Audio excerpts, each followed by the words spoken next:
Bien, muy buenas tardes a cada uno de ustedes. Para cerrar esta tarde tenemos en esta mesa, nos toca el tema de mancomunidad municipal y de gestión del agua.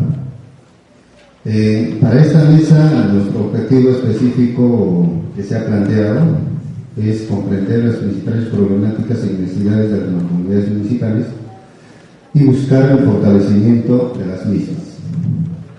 Asimismo, definir propuestas de incidencia política sobre la base de experiencias pilotos que existen, donde trabajan la red de municipalidades urbanas y rurales y entre otras experiencias que existen exitosas en estos temas, ¿no? Asimismo, en esta mesa se plantea también lograr propuestas para el fortalecimiento de mancomunidades municipales y la gestión del agua. En esta mesa, y al finalizar, lograr conformar una mesa temática para que puedan hacer el seguimiento correspondiente en esta mesa. La metodología va a ser lo siguiente: cada ponente tendrá un tiempo de 10 minutos para que pueda exponer, en vista de que el tiempo nos apremia, ¿no? Y luego tendrá la participación de los participantes en esta mesa. Para tal efecto, voy a hacer la invitación correspondiente a los ponentes que nos acompañarán en esta oportunidad. Le voy a pedir, por favor, al señor Carlos Pereira Matsumoto que nos pueda acompañar en esta mesa. Él es el representante de la Autoridad Nacional del Agua. Asimismo, invito, por favor, que nos acompañe al señor Andrés Alencastre Calderón, del programa GESAC, Asociación Aguacé. De la misma forma, por favor, invito a Sonia Rodríguez Chávez, jefa del Departamento de Desarrollo Territorial y Medio Ambiente de la institución alternativa. De la misma forma, invito a la señora Ana María Acevedo Tobar, de la institución Red de Agua Segura. Y finalmente, en esta mesa que nos acompaña también el señor Carlos López Jiménez, secretario ejecutivo de la REMOR. Para iniciar la ponencia, en este caso de esta mesa, por favor, recibamos a cada uno de ellos con fuertes votos de aplauso.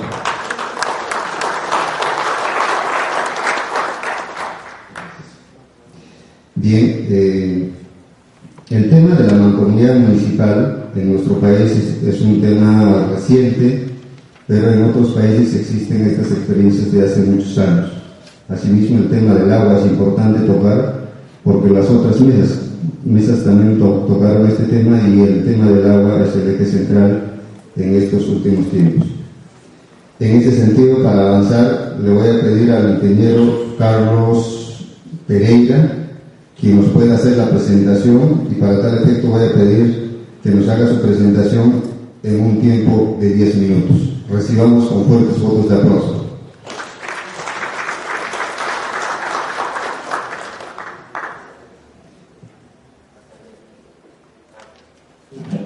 Puede pasar al frente, o en caso de esté aquí.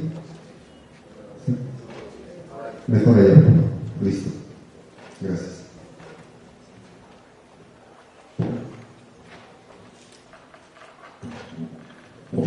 Gracias. Muchas gracias, estimados colegas.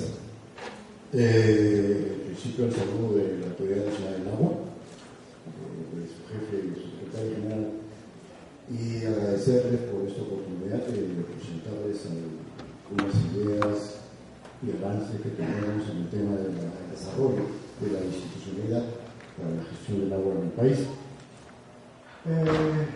Rápidamente, como solo son 10 minutos, aquí en principio algunos conceptos sobre la gobernabilidad. ¿Por qué entramos con este tema de la gobernabilidad? Porque creo que esto es fundamental para dar sostenibilidad a este proceso que, bueno, más adelante vamos a explicar en qué proceso estamos en el país, ¿no? El desarrollo de este proceso de la gestión del agua tiene que tener dos grandes, digamos, indicadores, ¿no? El primero es el de la gobernabilidad, es decir, tiene que ser un proceso gobernable, y en segundo lugar tiene que ser sostenible, ¿no? Si eso no se cumple, entonces estamos haciendo algo que no tiene sentido. que mejor no lo hacemos, ¿no? Por ello es la aplicación de este tema, ¿no? Y ahí el tema de la gobernabilidad, digamos, hemos tenido que desarrollar y gestionar en primer lugar los recursos hídricos. Desarrollarlos, ¿por qué? Porque hay retos, que vamos a ver luego, también por respecto a la cantidad, la calidad y la oportunidad sobre los recursos hídricos. En segundo lugar, implica toma de decisiones, ¿no? Y toma de decisiones que se deben tomar a diferentes niveles de la sociedad y con la participación de diferentes instancias y actores, ¿no? Y a esto le llamamos la gobernabilidad multinivel del agua, ¿no?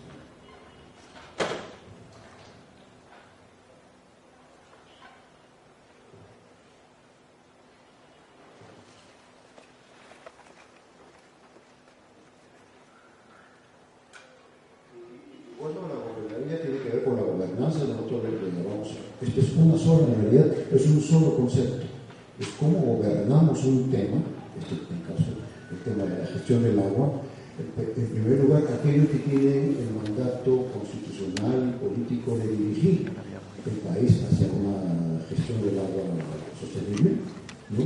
Y luego las reacciones o las propuestas de aquellos que son dirigidos en el país, gobernantes y gobernados, ¿no? Entonces, por un lado tenemos la gobernabilidad, es decir, las acciones que toman aquellas autoridades, y luego la gobernanza en términos de las acciones que toman también los ciudadanos, organizados con respecto a lo que hacen sus autoridades, ¿no? Entonces, es un mismo sentido.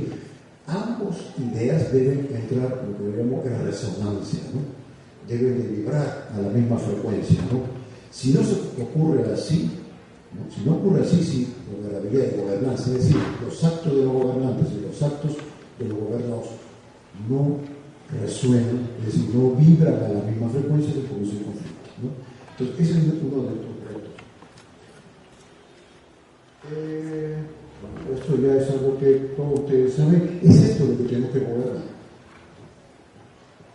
Es esto lo que tenemos que gobernar en el Perú, ¿no?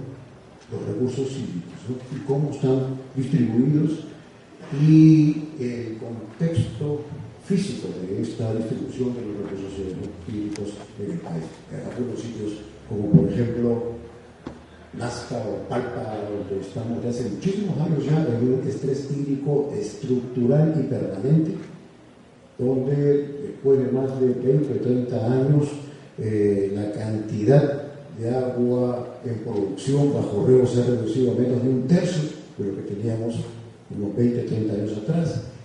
La dotación de agua potable para las ciudades, para el consumo humano, son solamente horas, ¿no? Allí. Y lugares donde los peruanos nos inundamos, ¿no? Como en muchos lugares de la selva, ¿no? Es esto que tenemos que gobernar, que tenemos que administrar. Es el país hídrico que tenemos que administrar, ¿no?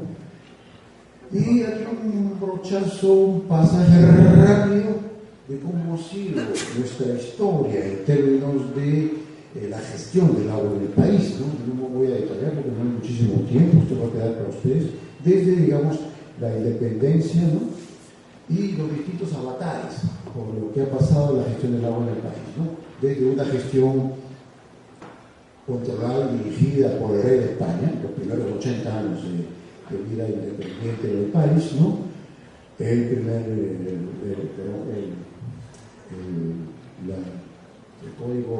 código de aguas, ¿no? La ley general de aguas, la ley general de aguas del 69, que genera la primera revolución del agua, ¿no? Donde esta ley declara que las aguas en el país son de propiedad de la nación, ¿no?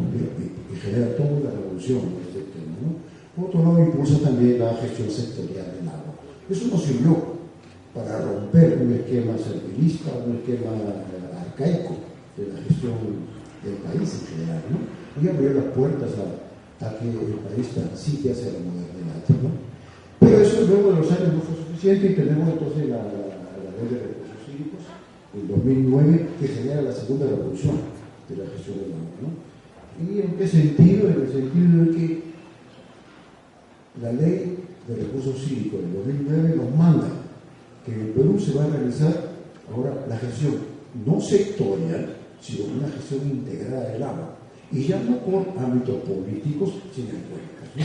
Esa es, digamos, la segunda revolución del agua. Y recoge, pues, el mandato que los recursos hídricos de las aguas del país son propiedad de la nación sostenible, ¿no? Tendrá sus dificultades, tiene sus problemas, pero creo que eso es lo importante señalar en esta ley. Y entonces, desde el 2010, que se promulgó el reglamento de la Ley de Recursos Hídricos, recién tenemos 3 años, donde estamos procesando el inicio, ¿no?, de este cambio, ¿no?, de una gestión sectorial y por ámbitos políticos hacia una gestión integrada del agua y por cuencas, ¿no? Y bueno, rápidamente, yo creo que ustedes ya conocen el contexto que tenemos para la gestión del agua: el crecimiento poblacional, el crecimiento económico, nuevos actores en la gestión del agua, ¿no?, y etcétera. Una complejidad del sistema,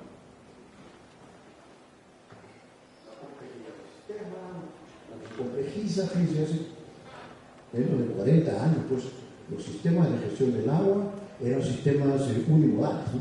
Es decir, un solo usuario, quizás 2, máximo, más complicado, ¿no? Sí, un sistema de gestión del agua era para riego, o para agua potable, o quizás para riego y agua potable y punto, ¿no? Por eso sea complicado, ¿no? Por otro lado, tenemos el tema de se han incrementado los conflictos, mejor dicho, la conflictividad, porque los conflictos es algo inherente, ¿no? El conflicto por el agua es algo inherente a la gestión del agua, ¿no? La conflictividad es lo que se ha incrementado, y encima de todo, ¿no?, el cambio climático, ¿no? Ese es nuestro contexto de la gestión del agua. Y ello, pues, la Autoridad Nacional del Agua ha desarrollado una política de estrategia nacional de recursos hídricos, y en consulta con múltiples actores a nivel nacional y a lo largo del territorio se han determinado estos 6 desafíos, ¿no? 6 desafíos que tiene el país para gestionar, otra vez, de manera gobernable y sostenible sus recursos hídricos, ¿no? El primero atiende al tema de la cantidad, ¿no? El segundo al tema de esta distribución, cómo resolvemos los problemas de la oferta hídrica frente a la gran demanda que hay en determinados lugares y otra poco, ¿no? El tercer tema apunta al desafío de la calidad de las aguas, a recuperar la calidad de las aguas, a conservar esa calidad y a incluso desarrollar nuevos elementos para que incrementemos nuestra oferta utilizable, ¿no? Porque tenemos una oferta, pero el gran porcentaje de ella no es utilizable. X implica razones de orden físico, etc., ¿no? El cuarto es el tema de la eficiencia, ¿no? En el país en general y para cualquier uso, ¿no? O sea, no estoy hablando en estos momentos de un usuario o un sector usuario específico. Cualquier sector usuario del país no supera su eficiencia de uso del agua del 40%. Y estoy siendo bien generoso, ¿no? Porque en algunos casos es hasta menos del 20%, ¿no? Pongamos ese pechito, ¿no? Entonces ahí tenemos un tema por desarrollar, ¿no? El quinto es el tema de los eventos extremos. Tiene que ver algo con el cambio climático, porque siempre ha habido eventos extremos, ¿no? ¿Ya? Pero también esto se exacerba por los efectos del cambio climático, es decir, las sequías extremas, las precipitaciones concentradas en corto tiempo. A eso también hay que dar respuesta, ¿no? Y finalmente, el tema propio nuestro ya, como ciudadanos del agua, ¿no?, de desarrollar esa ciudadanía del agua, ¿no? Y esa ciudadanía del agua debe expresarse a través de la conciencia sobre el recurso y su fragilidad, y también sobre nuestra responsabilidad para mantenerla y sostenerla, ¿no? No solamente en términos retóricos, en términos efectivos, en términos de contribuir con el financiamiento de los mismos, ¿no? Entonces, de nuestro marco jurídico, tenemos en 2008 se crea en principio la Autoridad Nacional del Agua, y en 2009 se promulga la Ley de Recursos Hídricos, la cual da viabilidad entonces a la creación de los consejos de recursos hídricos. entendiendo los consejos de recursos hídricos como instrumento estratégico, ¿no? No es el fin del consejo. Muchas veces hemos escuchado que hay que crear el consejo porque hay que crearlo. Y entonces cada usuario, cada sector usuario, cada autoridad política quiere tener su consejo, ¿no? Eso no es el fin, eso no es el propósito. Nuevamente, el propósito de este proceso es que tengamos una gestión del agua en el país sostenible y gobernable. Ese es el propósito. Los consejos son un instrumento estratégico para lograr el propósito, ¿no? Si ese instrumento no nos ayuda, tendríamos que cambiarlo, o simplemente no desarrollarlo, no diseñarlo, ¿no? Si efectivamente observamos que ese instrumento no va a conducir hacia esa gestión sostenible y gobernable, entonces hagamos. Pero si no, mejor lo dejamos ahí nomás, ¿no? 3 minutos. Nuevamente repito, la finalidad es la gestión sostenible y gobernable del agua, y el instrumento así operativo es el plan de gestión, ¿no? Los consejos entonces tienen un sustento legal, son espacios institucionales y permiten establecer canales institucionales para establecer una línea desde las políticas nacionales hasta las políticas locales de gestión del agua, ¿no? Hemos mencionado 3 condiciones para que estos procesos sean realmente, que son sostenibles. La primera es la sostenibilidad institucional. Implica entonces que los actores regionales se pongan de acuerdo sobre eso, ¿no? Hay algunos indicadores con respecto a esto que son la delimitación, la conformación de representantes, el carácter, ¿no? Todos estos aspectos regulados por la autoridad nacional, pero que necesitan que los actores regionales se pongan de acuerdo.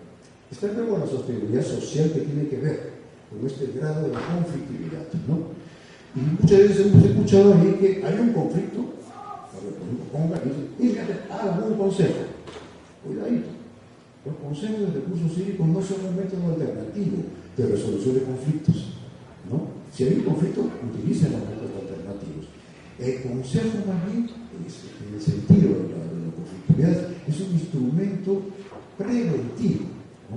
Por tanto, si hay una conflictividad alta en algún ámbito, tenemos que bajar esa conflictividad a niveles de confianza entre los actores participantes, intentar un proceso semejante, ¿no? Luego tenemos el tema de la sostenibilidad financiera, ¿no? Hemos hecho, por ejemplo, un consejo en Tumbes. Hemos analizado el tema de la sostenibilidad financiera y encontramos que en Tumbes se recauda por concepto de retribución económica, pues es de allí donde sale el financiamiento, parte del financiamiento, y encontramos que entonces se recauda pues 25.000, quizás un poquito más, de soles anuales, ¿no? Y miren, el costo de una secretaría técnica es poco más de 400.000 soles anuales. La pregunta es, ¿con 25.000 vamos a financiar eso? No tenemos un gran tema por discutir realmente, ¿no? Y ello tiene que ver la implicancia con respecto al ámbito, el tamaño de los consejos, etc., ¿no?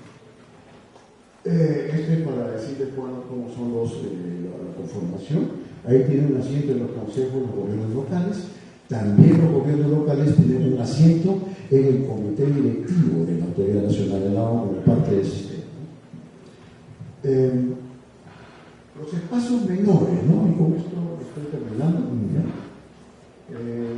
Los espacios menores, es decir, ¿dónde entra entonces? ¿Cómo entramos? ¿Qué posibilidades tienen los gobiernos locales de participar activamente en este proceso, ¿no? La ley faculta a crear los consejos de recursos hídricos en ámbitos amplios, grandes, ¿no? En muchos casos va a ser el ámbito de una AAA, por ejemplo, de Guayana, todo de Guayana, ¿no? Si no, entonces, ¿cómo entran estos espacios locales? La ley da 2 ventanas de apertura. La primera es los comités de subcuenca de la Amazonía, eso es la Amazonía, ¿no? Que se organizan en torno a los ríos menores o grandes quebradas conforme a la zonificación que establece, que debe establecer la ley. Y tiene facultad para limitar los usos del agua y otorgando prioridad al consumo humano y garantizando su protección, ¿no? Eso, ahí están los artículos que lo sostienen, ¿no? Entonces, ahí, por ejemplo, se están desarrollando experiencias interesantes en San Martín, ¿no? Han formado un grupo en torno al Alto Mayo, ¿no? Y ese sí podría constituirse entonces el río Mayo, en un comité de subcuenca, ¿no? Más local y con intervención directa de actores locales con intervención directa de los gobiernos locales, ¿no? Eso es un caso como ejemplo. El otro ejemplo, la otra ventanita son los grupos de trabajo, ¿no? En el cual la ley faculta que los consejos de recursos hídricos pueden contar con grupos de trabajo, ¿no?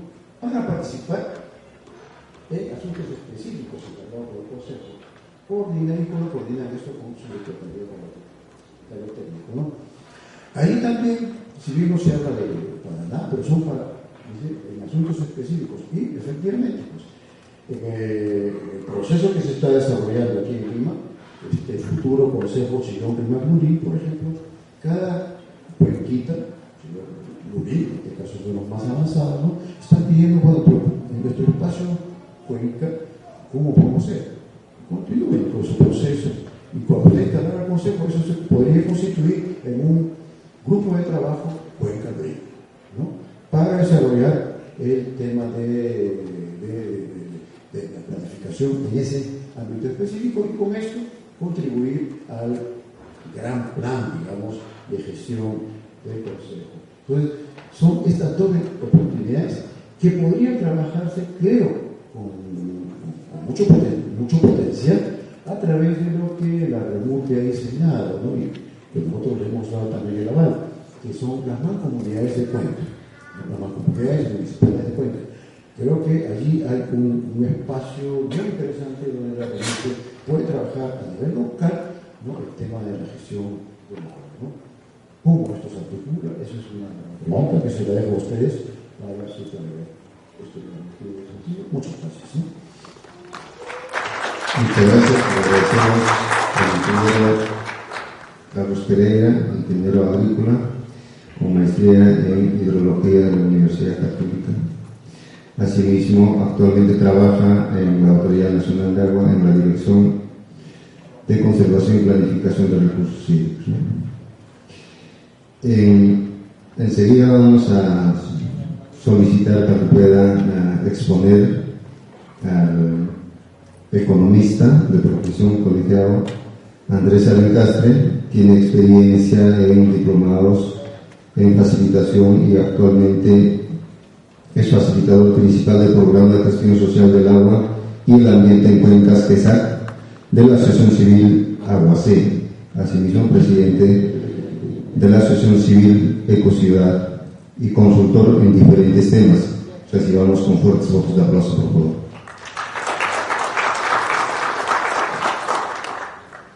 Muy buenas tardes, muchísimas gracias por la presentación. Vamos a dar nuestro granito de arena en esta reflexión. El título del tema es Gestión del agua y el saneamiento en mancomunidades municipales. Uno de los temas que preocupan durante la mañana y parte de la tarde se ha hablado del concepto territorio y en todo momento ha habido dos contenidos: o es físico geográfico o es humanizado. ¿Cuál de los dos está presente en este tema de la gestión del agua en mancomunidades municipales de Cuenca? Este asunto es lo que primero quisiera, en qué contexto conceptual nos movemos. Pues la primera gran cosa es: naturaleza y sociedad han estado unidos desde que apareció la sociedad humana. Antes era parte de la naturaleza como otras de las tantas especies y comunidades que había. En el momento que se da el salto cualitativo a la inteligencia, de la capacidad de autoorganización, entonces se da la existencia de un sujeto humano y un sujeto naturaleza que, al relacionarse indesligablemente a lo largo de todo el periodo, constituye un nuevo sujeto real que se llama territorio. Por lo tanto, el territorio es una construcción social de ese proceso evolutivo, de ese proceso de complejización de la relación en todos los elementos. Entonces, el territorio es un actor más, y es eso lo que está cambiando a lo largo de los años. Por lo tanto, el concepto jurisdicción, distrito, dice, es mi territorio, es su territorio político. Pero, ¿cuán diferente es con el distrito de al costado? ¿Hablan otro idioma? ¿Tienen otras costumbres? ¿O fluyen? Un territorio termina donde empieza otro territorio. Y uno se da cuenta porque lo mira como extraño. Por lo tanto, entonces, la primera gran cosa es el territorio concebido como un proceso de construcción social, cultural, indesligado. Este es el gran tema y este es lo que estamos tratando. Por lo tanto, lo que estamos construyendo todos los días son los paisajes del territorio. Y el paisaje podrá ser sensato o insensato en la medida de las decisiones humanas, en la medida que estas decisiones sean sensatas o insensatas. Pero nosotros vivimos en un país de montañas, con 10.000 años de historia, en una sociedad hidráulica, donde lo común es la pendiente, la inclinación, ¿no es cierto?, la ladera. Y los sitios escasos son las zonas planas y están repartidas por todo lado. Por lo tanto, también la costa es un sitio altamente plano, pero es desierto, con 52 valles. Pero en la costa no llueve, llueve en la cordillera occidental. Y si no fuera por la cordillera, la Amazonía tendría otro paisaje. Por lo tanto, entonces, es determinante entender que en un país de montañas es que tenemos que tomar las decisiones de construir los distintos territorios que hay. Todo el mundo habla de las 84 zonas de vida, la biodiversidad, la pluriculturalidad, la excesiva heterogeneidad, y esos son conceptos que es nuestro patrimonio territorial como país. Pero también hablamos de una extrema debilidad institucional para gestionar ese patrimonio. Ese patrimonio, con estas condiciones y capacidades, va a ser siempre dificultoso, extremadamente conflictivo y errático. Y en esas condiciones tenemos, lo interno, tenemos un contexto global del cual solamente podemos intervenir en algunas de ellas y muy poquito. El cambio climático se nos viene y nosotros contribuimos muy poco, pero lo tenemos que tener en cuenta porque de eso la predictibilidad antigua está cambiando.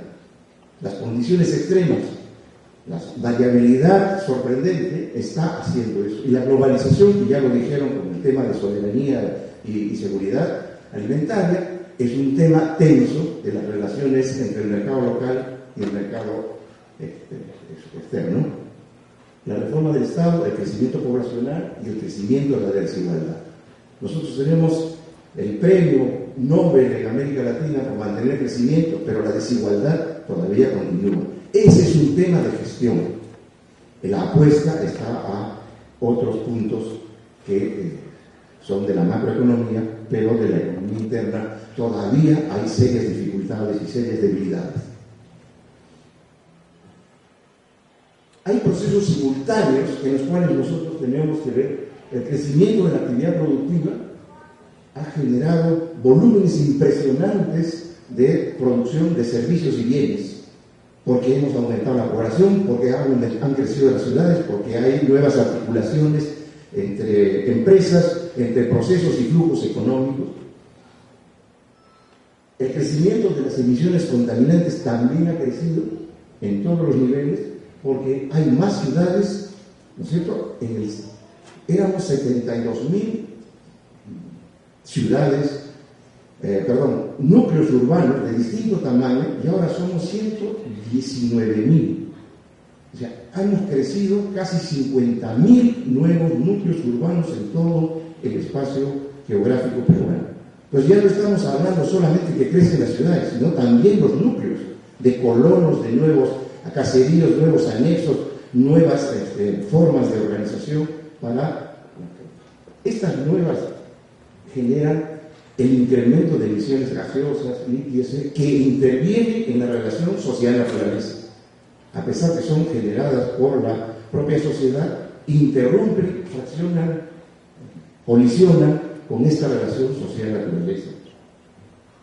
Y el crecimiento de las ciudades significa, ahora más del 60% viven en ciudades, y eso significa, ¿no es cierto?, que vamos a tener que lidiar con un país fundamentalmente urbano y casi costerizado. donde no hay agua.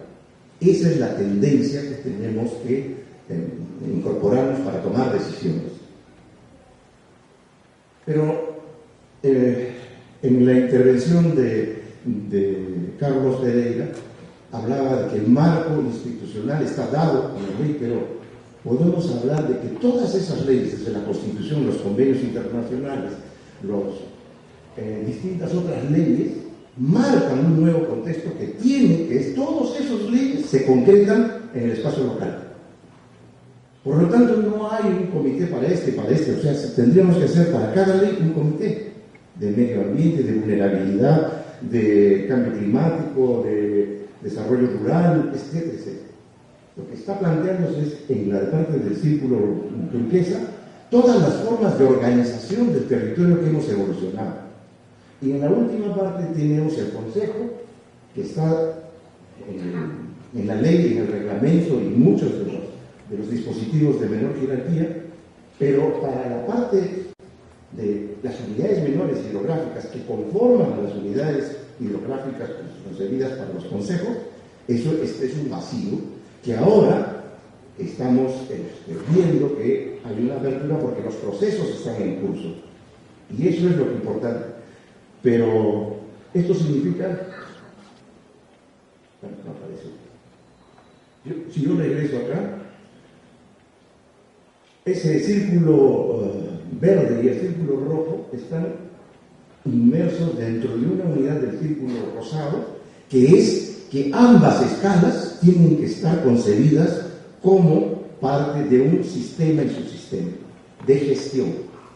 Por lo tanto, entonces, como que el verde es el cuerpo y el rojo son las patas para que se desplace en el tiempo esa organización y esa instancia de gestión para la cuenca, y en lo central allí es los recursos hídricos. Entonces, el ser humano ya determinó cuánta agua hay en el planeta, todas las formas de su presencia en todo el ciclo del agua, pero donde desconocemos es donde vivimos cotidianamente, que son las microcuencas. Uno vive en la cuenca, pero cuando pones el dedo en el mapa, te ubicaste en una microcuenca.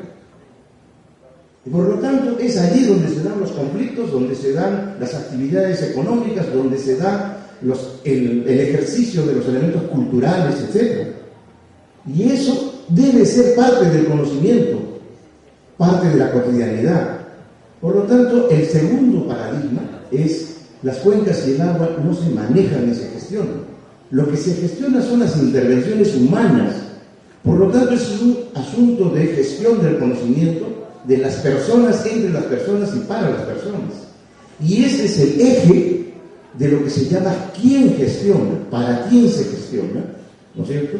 Y por eso lo importante es incorporar el enfoque de la gestión social en el ciclo del agua en las cuencas. Pero en todas sus jerarquías, una hoja es similar en todo lo que está acá. Una hoja de una planta es una estructura. Esta es igual a esta, pero cumplen funciones distintas dentro de su ubicación. Eso es lo que se llama la fractalidad de esta estructura sistémica, porque la cuenca también es un ecosistema. Tenemos un distrito con todos los instrumentos que pide la ley, otro distrito con todos los instrumentos y otro distrito con todos los instrumentos, pero también está en proceso esa conformación de mancomunidades municipales por corredores, por circuitos turísticos, por cadenas productivas, pero tenemos una realidad de ese país de montañas y por lo tanto de cuencas, y donde allí también hay recientemente una identificación de que hay inevitablemente que coordinar para manejar el ciclo del agua que estamos hablando y el ecosistema mayor que está asociado al ciclo del agua en la cuenca. Entonces, una cuenca que articula a 3 distritos, por decir el ejemplo, supone una nueva instancia de gestión. Y esa nueva instancia de gestión, en eso los pobladores de esta cuenca han participado en los respectivos determinación de los instrumentos. Pero si sumas, vas a tener en cuenta que existen cuencas sucesivas donde los distritos han territorializado su actuación. Las decisiones para este lado son distintas de la de este lado, aunque sea el mismo distrito. Y el otro también, y el otro también, y el otro también. Por lo tanto, se está haciendo vibrar una estructura muy vertical de las municipalidades por ley, no por las personas, sino por la ley, la concepción vertical que tiene la ley de municipalidades. Y luego se está incorporando unos nuevos desafíos y unos nuevos retos para este asunto de la gestión del agua y los recursos asociados para el bienestar de esa población y de la naturaleza que está ahí, que también es un usuario del agua. Por lo tanto, entonces, hay un organismo de gestión de la subcuenca en cada una de ellas, lo cual implica incremento de la dinámica de asociatividad municipal, porque una municipalidad puede participar de varias y las comunidades que están allí también lo van a hacer. Por lo tanto, entonces se conduce un proceso, no se ejecuta el proceso, se conduce un proceso multisocial en los dos niveles. Esta es la cuenca del Cumbasa, tributario del río Mayo, donde está el 48% del PBI de San Martín. Ahí hay 10 distritos, 2 provincias. Y esas son las unidades espaciales de gestión de los tributarios del Cumbasa. Ahí vive 250.000 habitantes y por lo tanto es imprescindible dar soluciones a la precariedad en el abastecimiento durante 3 meses del año en que ha bajado el caudal, a pesar que aquí llueve 2.000 milímetros al año, o sea, 40, 50 veces más que en muchos sitios, como esta es una cuenca, esa es su realidad geográfica, esa es la demarcación territorial de la cuenca del Guaral, y luego pongo la cantidad de núcleos urbanos que hay allí. Y esto lo pongo para ingresar al tema de agua y saneamiento. Por lo tanto, entonces, todas esas poblaciones demandan agua y saneamiento. Y la cultura ha sido, ¿y cómo lo hacemos? Esta es la parte alta de la cuenca, la parte tradicionalmente atendida, que es el núcleo urbano principal, y luego la emisión a donde se van los efluentes una vez transitada por la ciudad. Y lo que tenemos son las fuentes de agua donde está la generación, la captación, el tratamiento, el tratamiento para agua potable, el tratamiento para las aguas residuales, consumo urbano y consumo doméstico humano, y luego la emisión. Y en todos ellos tenemos uso ambiental, uso minero, uso agrario, todos los usos, y lo que tenemos son una sucesión de conflictos a lo largo de todos los actores que están allí en competencia por esa estructuración parcial, sectorial, fragmentada, inconexa de sus decisiones. Por lo tanto, entonces, las fuentes de agua, lluvia, deshielo, acuífero, atmósfera y otras fuentes que dan el agua potable, sean en EPS o gas, hay que tener esta relación calidad de consumo, calidad del ambiente en la población usuaria de consumo humano y consumo urbano para las actividades que están allí. Y esa relación no es suficientemente entendida por esta desinformación, este desconocimiento, esta incomunicación que no es resuelta con el actual orden institucional que hay. Por lo tanto, entonces, la tarifa se convierte en un tema de conflicto adicional. O sea, este es un conflicto dentro del mismo uso y confunde las decisiones de política. Entonces, una verdadera conexión sería esta estructura,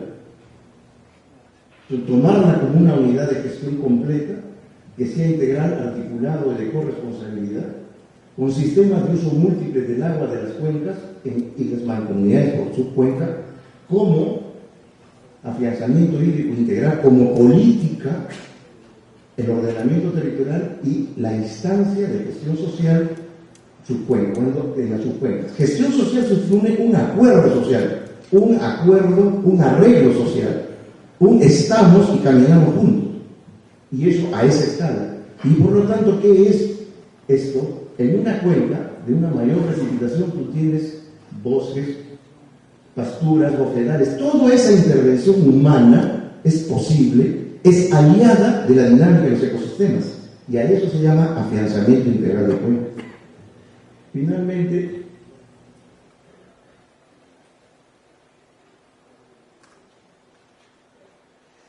sistemas de uso múltiple del agua. Esto es el gran tema. Tenemos infraestructura para riego, infraestructura para agua potable, infraestructura minera, infraestructura agrícola, todo, pero pensado cada uno desligado. Y hay otra conciencia que decide si eso es compatible o no. Pero los mismos actores no han decidido si es compatible o no. En esta escala sí es posible determinar la compatibilidad de los usos a la cantidad, calidad y a las intervenciones de regulación que hay.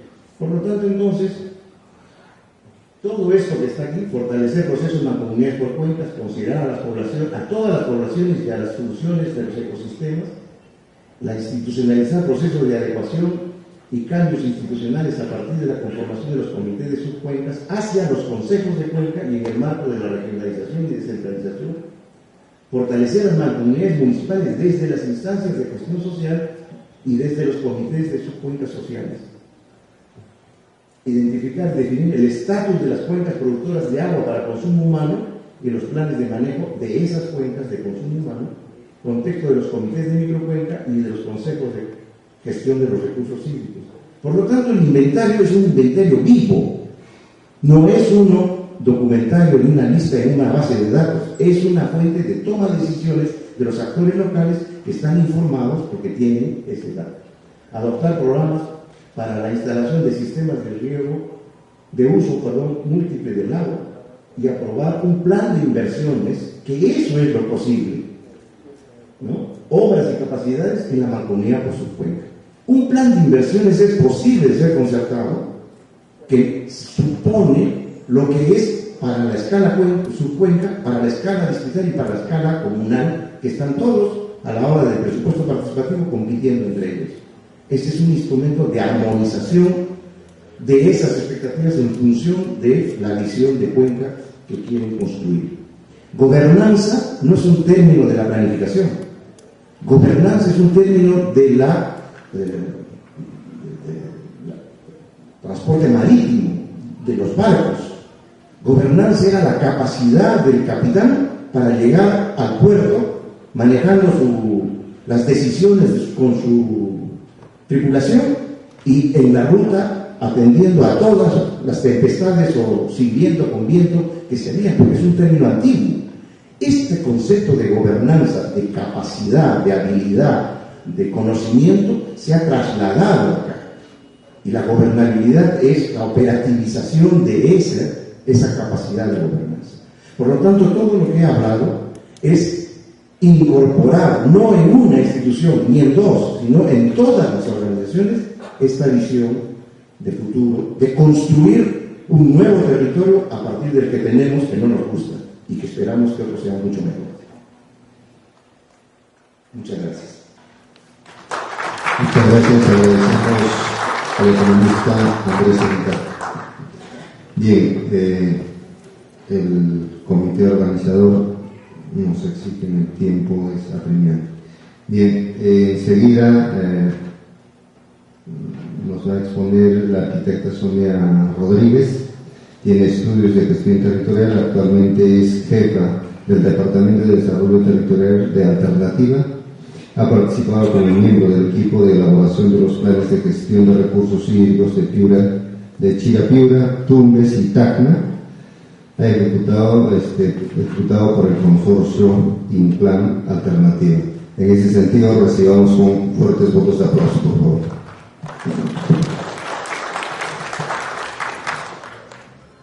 Gracias por la invitación.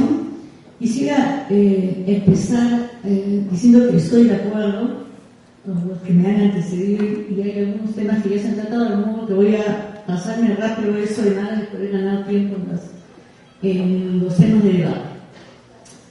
Carlos habló de los cambios que han habido a partir de la Ley de Recursos Hídricos y de la orientación central basada en la gestión integral integral de la gestión de recursos hídricos en el marco de una cultura de agua. También en ese marco también se inició un proceso de modernización de la gestión de los recursos hídricos que ha tenido un conjunto de intervenciones, entre ellas la elaboración de planes de gestión de recursos hídricos. ¿Podemos pasar? Se habló también del enfoque de la gestión integral de recursos hídricos y la necesidad de un equilibrio de la gestión del agua a partir de tres cosas: la gestión ambiental y la sostenibilidad ambiental, pensando en preservar el recurso para las generaciones futuras, la gestión social y la gestión económica en términos de ver el aspecto de sostenibilidad económica. Estos tres elementos, digamos, han sido el centro del enfoque que se quiere, promover. ¿Y cómo enfrentar una gestión en este marco de instituciones donde está dispersa la gestión de recursos hídricos? Es un gran reto que se plantea todo este proyecto de modernización, todo el sistema de la ANA, pero también es una responsabilidad que tiene que ser asumida por las diferentes instancias, entre ellas también la sociedad civil. Quería poner ahí en dónde está ubicada la ANA, en todo el sistema, y ver que la gestión integrada de recursos hídricos tiene un reto muy grande. Ya nos hablaron de los elementos que van a marcar la gobernanza y la gestión de recursos hídricos. Se han planteado un conjunto de elementos que tienen que ver con desde reforzar la planificación en materia de gestión de recursos hídricos, desde promover un sistema de información, desde promover una cultura de agua, desde promover estrategias y políticas para la gestión integral, entre ellas. Hay muchas más. Y también nos han hablado de la constitución de una autoridad del agua, donde, si vemos en el último escalón, están los consejos de cuenca. A la izquierda veremos bordeado en verde los consejos de cuenca. Quisiera detenerme acá, porque si bien consideramos que el Consejo de Cuenca es un espacio de representación donde están diversas organizaciones, entre ellas las municipalidades y las comunidades campesinas, y en el caso otro tipo de representados, desde mi experiencia es absolutamente valorado como un espacio de participación desde las comunidades también. Bueno, la modernización ha implicado hacer algunos instrumentos, un plan nacional de gestión de recursos hídricos y intervenir en 6 cuencas. Ahí ustedes las ven: la cuenca de Tumbes, la cuenca de Chirapiura, la cuenca de Chancay-Lambayeque, Chancay-Huaral, Chile y Tana. En ese marco se ha empezado a trabajar los planes de gestión y también otros planes vinculados a la sensibilización y a la capacitación de diversos actores. Me detengo en el plan de gestión. Hemos intervenido en los planes de gestión y quisiera detenerme acá porque me parece que es un elemento muy importante, liderado por el Consejo de Cuenca, promovido por el Consejo de Cuenca, pero que tiene algunos supuestos que en ese momento constituyen un reto que debemos afrontar. Primero, que un plan de gestión se dice que es un plan vinculante de la política sectorial, de todas las políticas. Ese plan es el que va a servir para que el conjunto de sectores se alinee.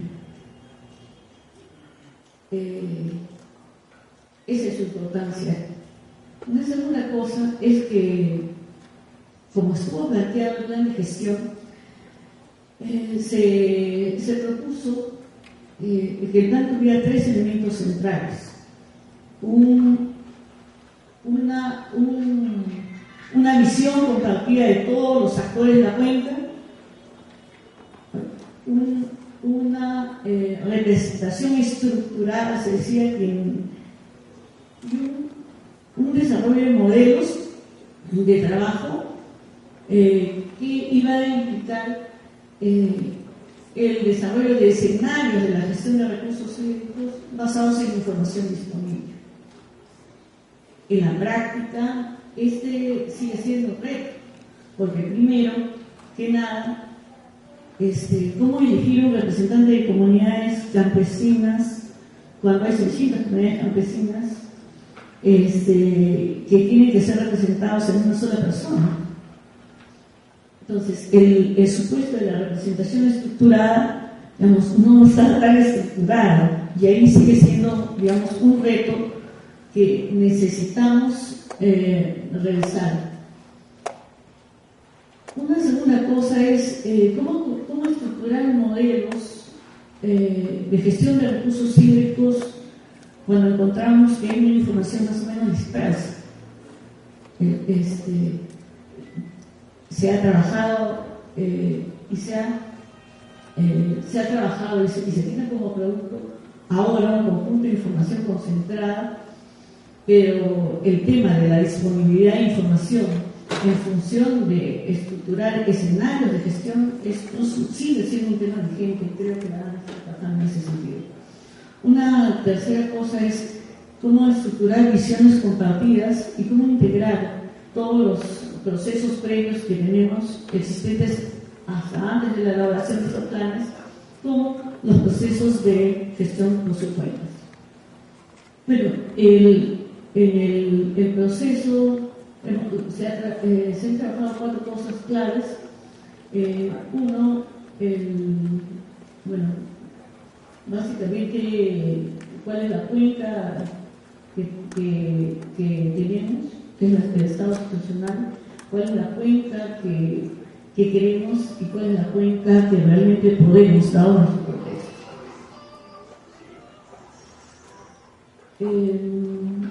Voy ahora al tema de la institucionalidad de la gestión de los recursos hídricos y las municipalidades, para llegar al tema de la mancomunidad. Bueno, creo que estos son lugares comunes. Las municipalidades son autoridades del territorio, son las que están más cercanas a las representaciones y a las demandas de los vecinos, son las que tienen una relación con las empresas de servicios públicos, con las JAS también, y son las que están concertando algunos intereses locales en medio de la gestión de conflictos del agua. Por lo tanto, están involucradas en la gestión de recursos del agua. Las mancomunidades son articulaciones que tienen un gran potencial. La ley dice que para la gestión de proyectos, en la práctica son referente para otros trabajos que van más allá de la gestión de proyectos. Muchas de esas mancomunidades se han estructurado tomando de referencia los valles, los corredores, las cuencas. La fortaleza está en que tienen acuerdos colectivos y pueden actuar localmente. Pero también constituyen un pliego presupuestal y por lo tanto pueden gestionar recursos públicos, que es también otra fortaleza. Eso es parte de lo que están haciendo las mancomunidades. Tomo el caso de lo que ya expuso Andrés. Hay mancomunidades que, como vemos en el lado de la izquierda, inclusive ya tienen estructuras que tienen donde se explicita el tema de gestión de recursos hídricos como un tema claro. Mancomunidades que tienen como elemento de identidad el agua, y en la actualidad tenemos alrededor de 166 mancomunidades. Entonces, la idea es cómo generar un elemento articulador entre las escalas existentes de la gestión de recursos hídricos. Yo quisiera dejar unos cuantos temas para el debate, por el tiempo, me van a decir que tengo un minuto, pero el tema es,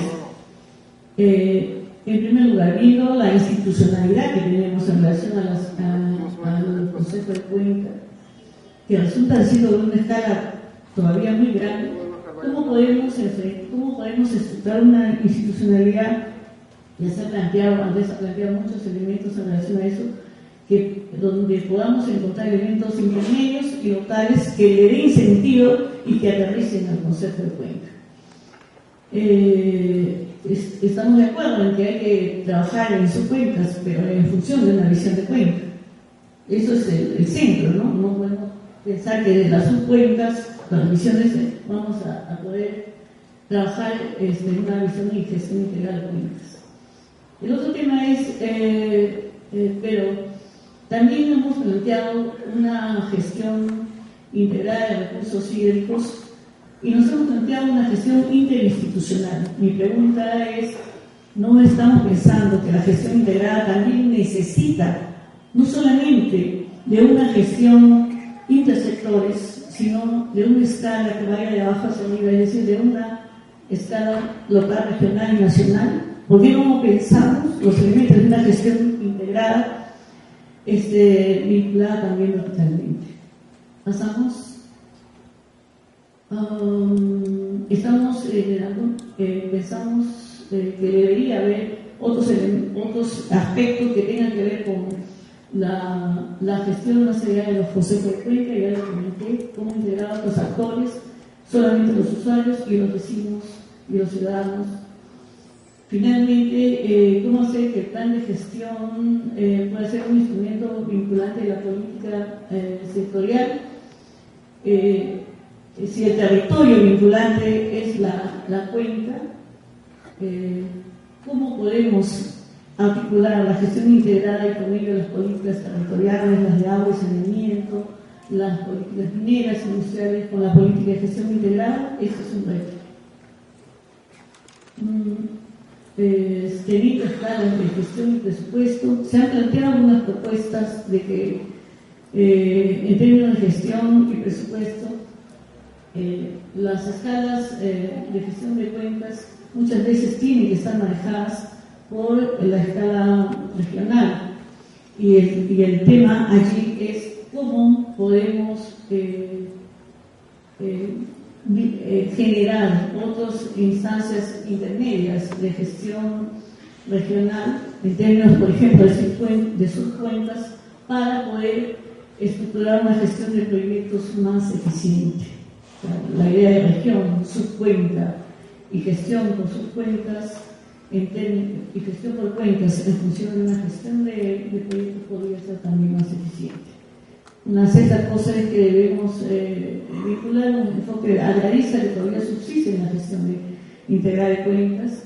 Temas como el tema de los crecimientos de las áreas metropolitanas o de los valles, como que significan pérdida de recursos hídricos, no están muy alineados en relación a los enfoques que se manejan ahora en la gestión de cuencas. Esos son temas que no salen en ese trabajo.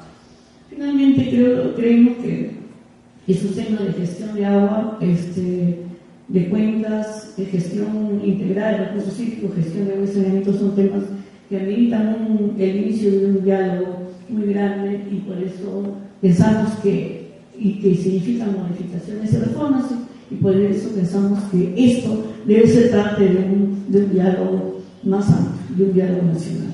Gracias. Muchas gracias, señor Rodríguez. Enseguida vamos a presentar su presentación en breve, por favor, igual de 10 minutos, le vamos a dar el tiempo que está ganando. La socióloga Ana María Acevedo Tobar, con maestría en políticas sociales y estudios de gestión de riesgos, coordinadora en línea de trabajo de asociatividad de la red Agua Segura, consultora del FAO en seguridad alimentaria.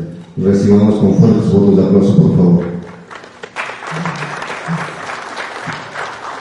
Bueno, muchísimas gracias por la invitación, y también agradezco la presencia de todos y cada uno de ustedes, porque fíjense, somos de las 6 de la tarde y todavía tenemos auditorio, lo cual creo que merece una felicitación muy grande para todos ustedes. Muchas gracias por continuar aquí en esta tarde con nosotros.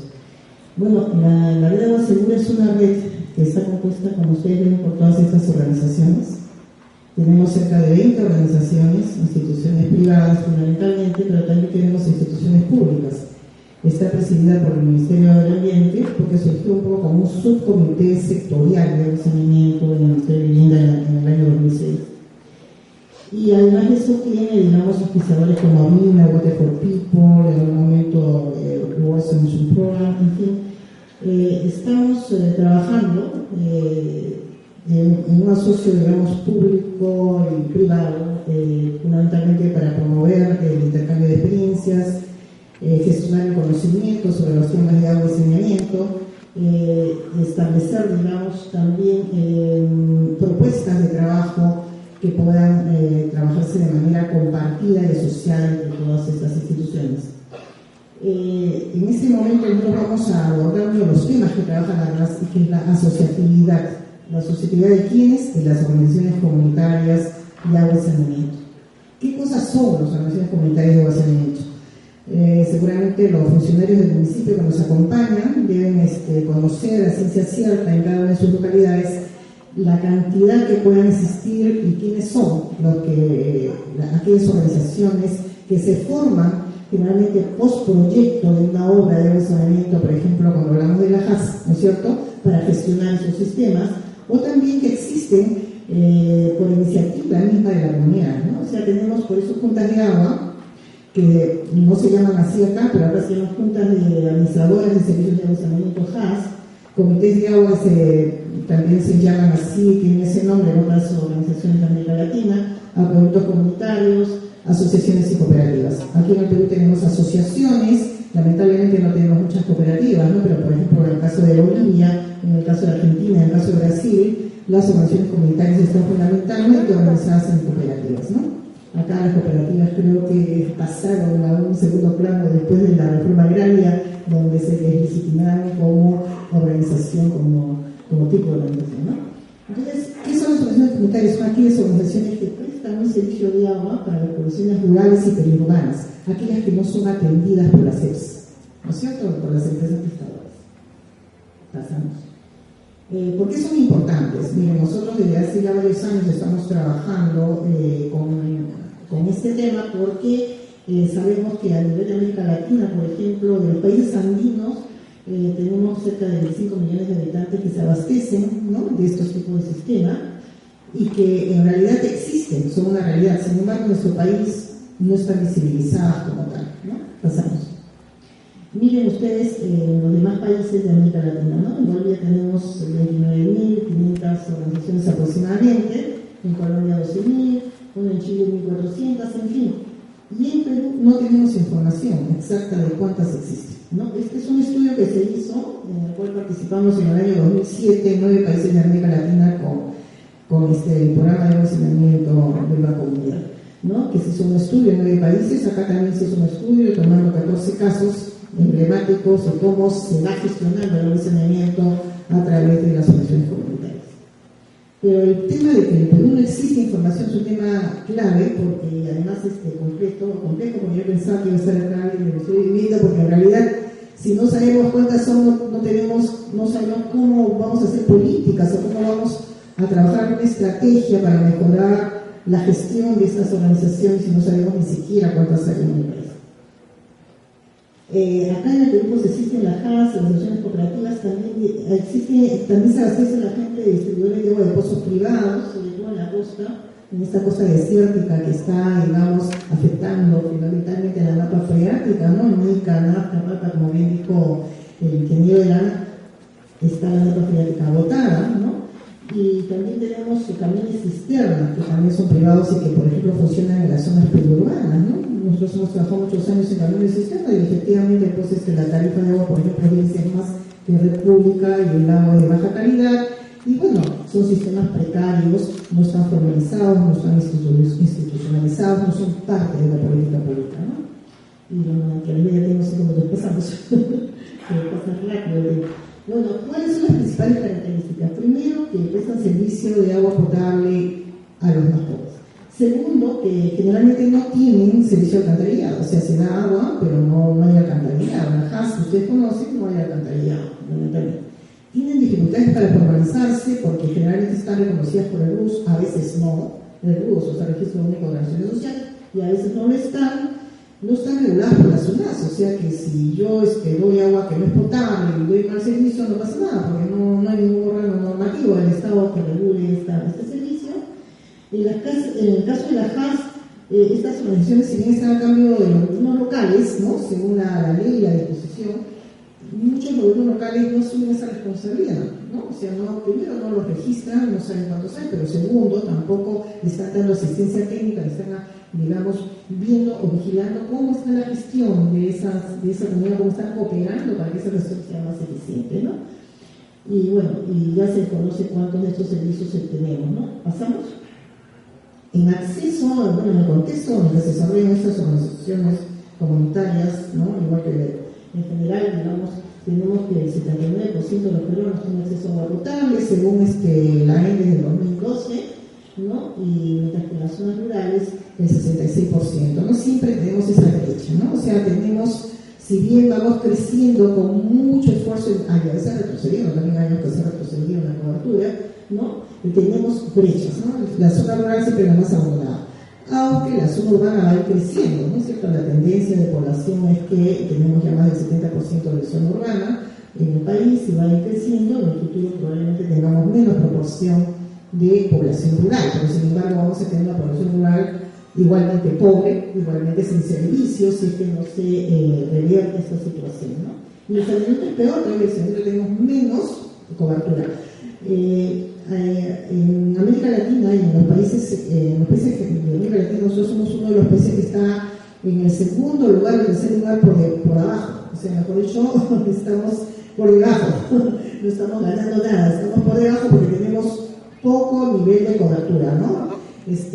Bolivia tiene más, imagínense ustedes, ¿no? Estamos como aquí, como no sé si en Nicaragua o algo así, estamos en una situación complicada. Estos son los accesos de agua potable por departamento. Fíjense ustedes, en Paco son el 36.3, pasamos, saneamiento, también ven el saneamiento que es poco, ¿no? Callari 28.9, es decir, también hay que notar que en las zonas donde está, digamos, la Amazonía del país, hay más agua potable superficial, hay más agua en general, como ustedes han visto, ¿no? Tenemos una gran cantidad de agua ahí, de oferta hídrica, sin embargo, tenemos los mayores problemas también para que la población acceda a agua potable y a saneamiento sobre todo, ¿no? Por la dificultad que existe para implementar obras. ¿Pasamos?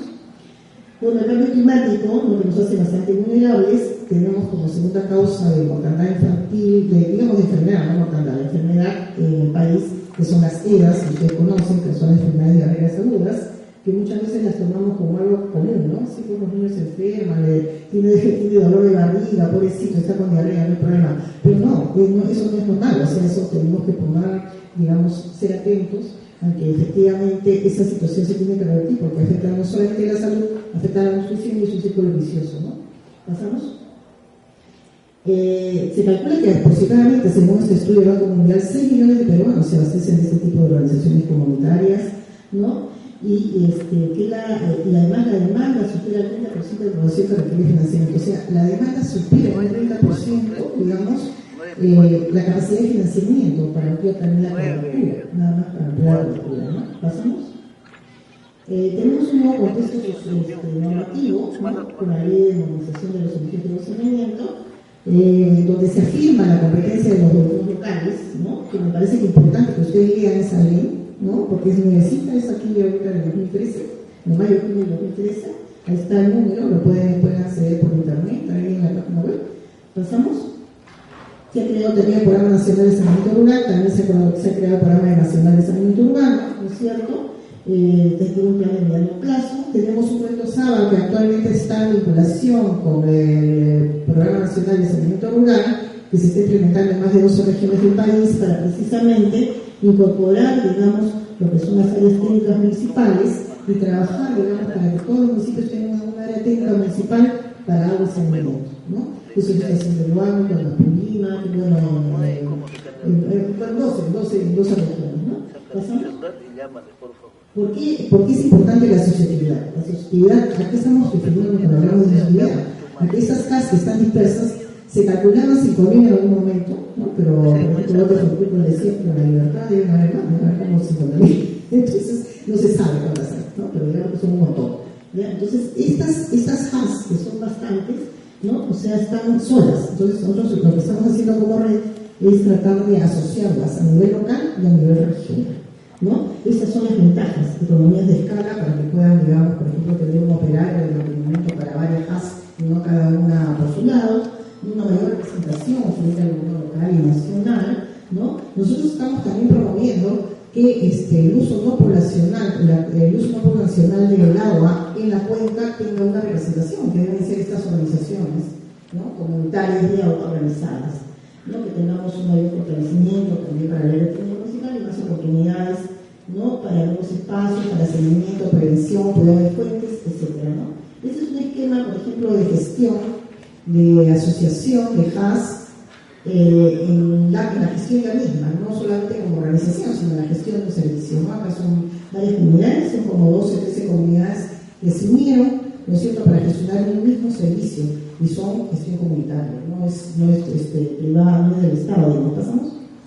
Y estos son los resultados de 3 ejemplos de algún estudio que hizo la comunidad, mostró, ¿no es cierto?, que son más eficientes, que tienen mejor que la fijación de las tarifas, y además el sistema resulta ser más conveniente cuando se agregan, digamos, y por eso que también nosotros estamos promoviendo la sociedad, no solamente como organización, como empoderamiento de un actor, sino también como gestión misma del servicio, ¿no? ¿Pasamos? Lecciones aprendidas de la asociatividad, definitivamente superior al modelo individual, la participación de los usuarios es fundamental, es más eficiente, la micromedición, por ejemplo, del agua es aceptada, la cuota familiar está alineada y los costos reales del servicio, el liderazgo local es clave para la sostenibilidad de estos servicios y también de las AJAS, ¿no? AJAS son las asociaciones de HAS. ¿Pasamos? Nosotros como RAS hemos trabajado en esto del año 2010, hemos trabajado en encuentros regionales y macroregionales, hemos hecho 5 encuentros macroregionales, 5 encuentros regionales, 2 encuentros nacionales y 3 encuentros latinoamericanos, ya que existe un interés, digamos, de varias instituciones internacionales como la Fundación Alina y otras para poder implementar, digamos, y poder trabajar el tema de agua y saneamiento a nivel de América Latina con estas organizaciones comunitarias. ¿Pasamos? En el año 2012, en 2012 se formó la FENOXA, la Federación Nacional de Organizaciones Comunitarias de Servicios de Agua y Saneamiento, promovida por la RAS y por todas estas organizaciones que son parte de la RAS, y esta es la junta directiva, ¿no? Tenemos Guacalica y Canca, Yuanaco, Loreto, Pio y Lambayeque. ¿Pasamos? ¿Cuáles son los retos? Y aquí ya no quedo, porque ya se me pasó la hora. Bueno, los principales retos de la asociatividad, según los diferentes encuentros que han visto que hemos realizado, con bastante participación realmente, ¿no? Por ejemplo, en Apolismo, que con más de 200, en Guano, por fin. Las casas están, digamos, recién a través de esta cuestión de las ATM y del proyecto SABA se están movilizando, digamos, porque quieren ser un actor también, ¿no? Un actor en su gobierno local, en su gobierno regional, y también creo que sobre todo un actor en el Consejo de Proyectos, ¿no? Entonces, nosotros necesitamos una mayor visibilidad de estas organizaciones, que hasta el momento han estado solas. Nosotros en 2010 hicimos el primer encuentro en la región centro, por primera vez en la historia del país, porque nunca antes se habían reunido todas las CAS de varias regiones, 35 regiones. No eran todas, por supuesto, pero era una muy buena representación. Fortalecer capacidades de las asociaciones comunitarias para el mejor mantenimiento y operación de sus sistemas, que es fundamental, porque hasta el momento, digamos, hasta que no se instalen las APM, digamos, en municipios, estas organizaciones están sueltas, ¿no es cierto? O sea, no tienen a nadie para que trabajen con ellas en la cuestión de operación y mantenimiento. Muchas veces los sistemas se abandonan porque no hay cómo continuar con el servicio, porque hay algún problema, porque hay una tubería, cualquier cosa, y ahí se queda.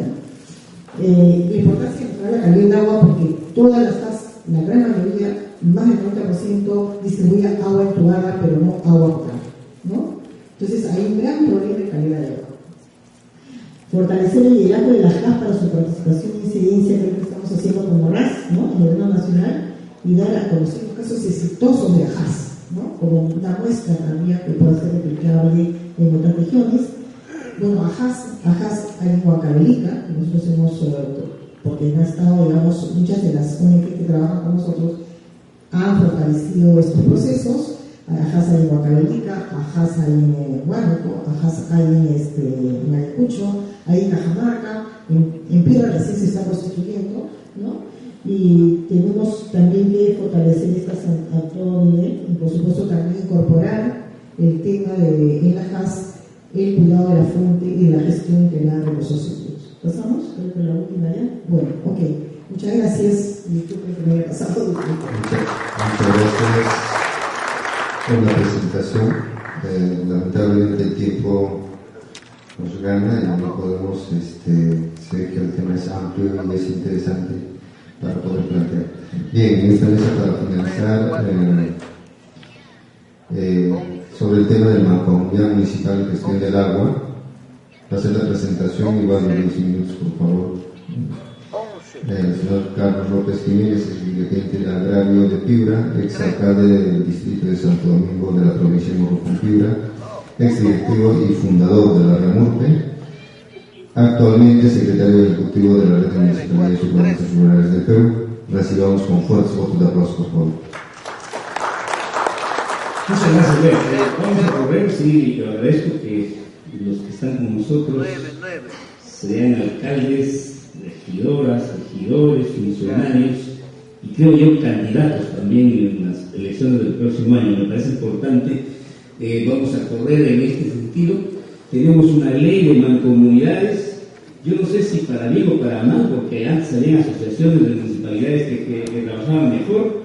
Cuando se consiguió la ley de mancomunidades pararon el avance de estas asociaciones y la crisis que están pasando las mancomunidades muchas veces son internas o provocadas desde el Ministerio de Economía y Finanzas, como así lo podemos observar, ¿no? Pero lo más importante que la REMURPE ha comenzado a ver en los últimos tiempos es que estas mancomunidades deberían formarse con criterio territorial, como ya ha sido expresado aquí por Andrés. O sea, estamos ya como REMURPE en experiencias territoriales, tanto en el norte y en el centro, en una mancomunidad del río San Juan, entre Ica y Huancavelica, y en el río Piura, en la subcuenca de la Galle. Entonces, en esas mancomunidades es importante que se pueda gestionar recursos, pero el detalle está en que hay que generar mancomunidades en esos territorios. Pasamos. Ya esto, lo que dice la ley de mancomunidades, pasamos Marita, lo conocen, está en la norma, pasamos por favor, avanzamos. Los incentivos, no sé si es verdad, porque dicen, ahí están los proyectos, señores, postulen. Ya pues postulan 5 o 6 mancomunidades a los proyectos, no sé si lo alcanzan, si están bien hechos los proyectos. Primero, si estas mancomunidades tienen equipo técnico. Si no cotizan, si no pagan, si no aportan, no tendrán equipo técnico, capaz que no tienen. Si es que lo tienen, es porque tienen un proyecto de recuperación, ¿no? Entonces, de las más de 200 mancomunidades municipales, funcionan creo que 24 o 25 mancomunidades. Pero entonces el tema está, el incentivo que se da, está lejos de alcanzar por estas mancomunidades de municipalidades pobres, ¿no? Avanzamos. Las agendas, miren, esto ya ha sido pasado también, pero es importante aquí detallar lo siguiente. Pasa a la otra, Marita, por favor.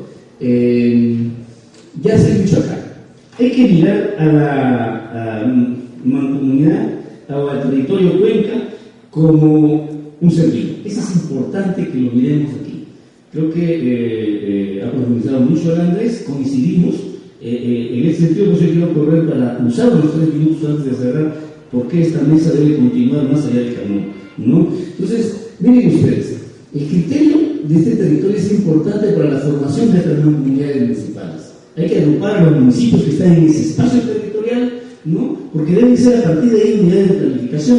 También, ahora que se está discutiendo el tema de ordenamiento territorial, ¿no? Este espacio debe ser importante para generar políticas de desarrollo, ¿no?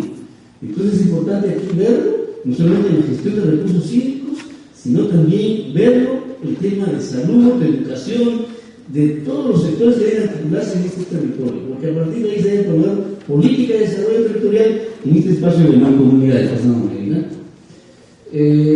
Los ejes estratégicos de desarrollo que coinciden con lo que está en la mancomunidad, pero con lo que REMURPE viene promoviendo en los 9 camuros no escuchados, vicepresidente, que también se han premiado municipalidades innovadoras, alcaldes innovadores, en este tipo de ejes de desarrollo. ¿Pasamos menos? Pero los objetivos también están en las normas. ¿Pasamos? Aquí quiero detenerme un poquito. La REMURPE, con el apoyo de la GIZ y con expertos de instituciones, con expertos en tema de recursos hídricos, y ha dado una guía. Entonces aquí, esta guía ha dado algunos pasos importantes aquí que ustedes pueden ver, el tema de la coordinación para que desde los gobiernos locales se vea el tema de la gobernabilidad del agua, ¿no? Organizar la coordinación con diferentes actores ahí más importantes, ya se ha dicho acá, capaz los que están medianamente organizados son los usuarios de riego en la parte baja media, en la parte alta no existe, la JAS está totalmente dispersa y con un gran esfuerzo de organizarse. Entonces aquí está la propuesta de formar y fortalecer mancomunidades como paso de territorio también, ¿no? Y bueno, esto es que nosotros lo hemos tenido que vincular a la ley de mancomunidades, pero también a la ley de recursos hídricos. Aquí es un detalle importante que pasaron las demás diapositivas, pero yo quiero hacer en la parte izquierda de su pantalla el cuadro y en la parte derecha, miren ustedes la diferencia. Entonces, un comité de recursos hídricos de una cuenca, como la de Piura, tiene 8 provincias, 57 distritos, 160 comunidades campesinas y 3.000 y pico entidades o organizaciones sociales. Gestionar una cuenca es bastante duro con esta cantidad y diversidad de actores. Y sin embargo, en una subcuenca, una microcuenca como la que hemos trabajado en la gallega, mucho más fácil porque tenemos 2 provincias, 6 distritos, 23 mancomunidades y tenemos más o menos una densidad organizacional de 200 organizaciones. Similar experiencia hemos visto en la cuenca del río San Juan entre Chincha y Huancavelica. O sea, es por eso que el MURPE promueve la formación de mancomunidades y dentro de ellos la formación de los comités de recursos hídricos. ¿Pasamos? Yo les decía ya que esta guía es importante, realmente lo ha mencionado también aquí Carlos Pereira, ha participado Andrés Alencastro, ha participado varios. Y gracias, repito, al apoyo de la GIZ, esa guía se ha entregado el día de hoy. Lamento que me haya cansado, creo que a todos, ¿no? Porque la pedida a nivel nacional, vamos a hacer un esfuerzo de hacer una segunda edición, porque está bien solicitada y esperamos que los alcaldes ya ahora en el último año les queda puedan tratar de hacer una hoja de ruta para poder implementarla quizás con las demás gestiones. ¿Avanzamos? Esto lo paso rápido, pero lo que quiero destacar aquí es que los gobiernos locales tienen un asiento en el Comité de Recursos Hídricos y también lo decía Carlos Pereira en el Consejo Directivo. Hay que aprovechar esa participación, queremos canalizar a través de REMURPE propuestas, porque a lo mejor ustedes no saben quién es el alcalde. Es el alcalde de la provincia de Bolognesi de Ancash, y que con él hemos hecho algún nivel de acercamiento y coordinación para poder alcanzar una propuesta. ¿Pasamos? Bueno, aquí ya les venía yo mencionando estas experiencias que se han ido trabajando. Ya las municipalidades, ustedes conocen, hay un decreto supremo que dice que hay 1.303 municipalidades, de esas casi 500 municipalidades tienen 8 ITs, o sea, menos de medio millón de soles al año para poder funcionar. Eso es imposible que puedan funcionar estas municipalidades, ¿no? El gran porcentaje de gerentes, de personal técnico, todavía falta sensibilizarse más, incorporarse más al tema de las mancomunidades, pero también los alcaldes, la parte de política decidora de este tema. Pasamos. Estas conclusiones, yo quisiera más bien aprovecharlos, no sé cuántos minutos tengo, Leo, 2 minutos. Miren ustedes, el CAMUR de este año, la intención de que en la agenda política del otro año se ponga estos temas como seguridad alimentaria, ¿no es cierto? El tema nutricional, que tiene que ver con comer alimentos sanos, buenos, nutritivos, y no tomar agua segura, como he dicho aquí Ana María. Entonces, nosotros queremos que el candidato del próximo año elabore una agenda tomando en cuenta el tema de la seguridad alimentaria, tomando en cuenta la gestión de agua, tomando en cuenta el tema de cambio climático. Entonces es importante que en los foros regionales que REMURPE haría con aliados se tiene que poner esto en el debate político. ¿no? Y es importante también mencionar que los alcaldes vayan más allá de hacer la construcción de la captación, el entubado de agua y darle a la comunidad que también está avanzando. Pero hay que tener esa agua segura. Y hay todavía en el mismo lugar también alcanzan las conclusiones, por ejemplo, de Cajamarca. ¿Por qué mencionar Cajamarca? 241.000 viviendas y pico carecen de agua y saneamiento. De eso, miren ustedes, el 87% es en la zona urbana.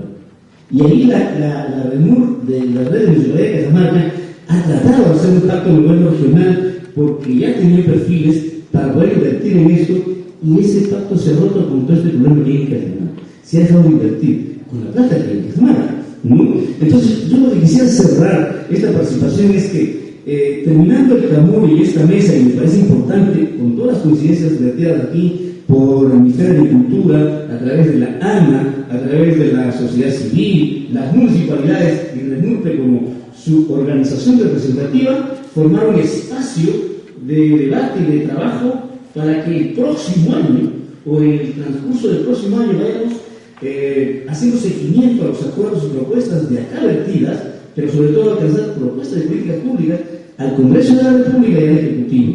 Es bien importante que también busquemos a dónde, con ustedes, con la municipalidad, con mancomunidades, hagamos una experiencia piloto, referente, un municipio docente, para que las demás municipalidades vayan a aprender ahí en la metodología que tiene Renumpe como municipio escuela.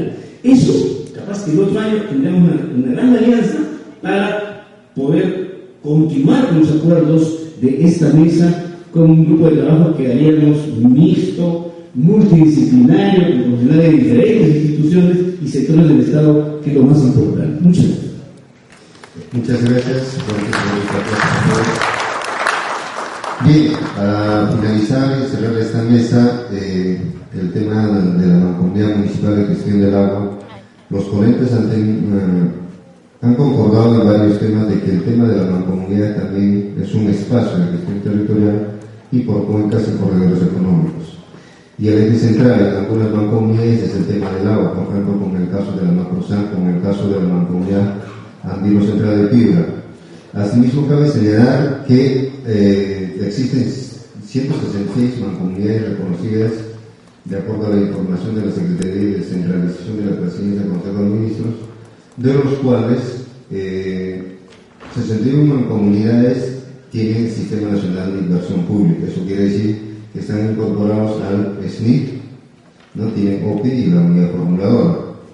Por otro lado, también están registradas 31 mancomunidades que tienen el sistema de administración financiera, Sistema Integrado de Administración Financiera del SIAP, y aparecen en el sistema del MEP solamente 21 mancomunidades de los 166. Entonces, pero ahí existen mancomunidades, como el caso de Andino Central, que vienen trabajando con la cooperación por apoyado, pero otras mancomunidades que no figuran en el sistema de esto, pero vienen trabajando. Pero hay otras mancomunidades que se han formado desde con la ley 29029, pero que han desorganizado, ¿no? Entonces hay otros que sí están, y lo han señalado creo claramente en las exposiciones. Y agradecer a todos los participantes por haber hecho el esfuerzo y estar con nosotros hasta finalizar esta mesa. Agradezco al ingeniero Carlos Pereira Matsumoto, representante de la Autoridad Nacional del Agua, asimismo a la Andrés Alcázar Calderón del programa GESAC, Asociación Aguacén, a la arquitecta Sonia Rodríguez Chávez, jefa del Departamento de Desarrollo Territorial y Medio Ambiente Alternativa, a la socióloga Ana María Acevedo Tobar de la Red de Agua Segura, del mismo modo al secretario ejecutivo de la RAMURPE, Carlos López Jiménez. Para todos, por favor, fuertes votos de aplauso y muchas gracias. Bien, un agradecimiento también al señor Leonardo Montes Cáceres, quien tuvo a cargo la moderación de esta mesa, y acto seguido le comunicamos a todos, además de agradecerle su presencia durante toda la jornada del día de hoy. El día de mañana continuará el desarrollo de la 9ª Conferencia Anual de Municipalidades CAMUR 2013, A partir de las 8:30 de la mañana están todos invitados para acercarse hasta este mismo local de este auditorio. Se van a desarrollar 2 mesas. La primera, políticas ambientales mineras para el desarrollo local sostenible, gestión de riesgos y cambio climático. Y posteriormente la mesa política fiscal y lucha anticorrupción en la agenda política 2014. Agradeciendo su participación, cerramos este día de trabajo. Los invitamos al primer piso para compartir un break. Además de indicarles que el día de mañana a primera hora se estará desarrollando el resumen de la jornada de hoy como hilo conductor para que el trabajo sea continuado. Muchas gracias y muy buenas noches a todos y a todas.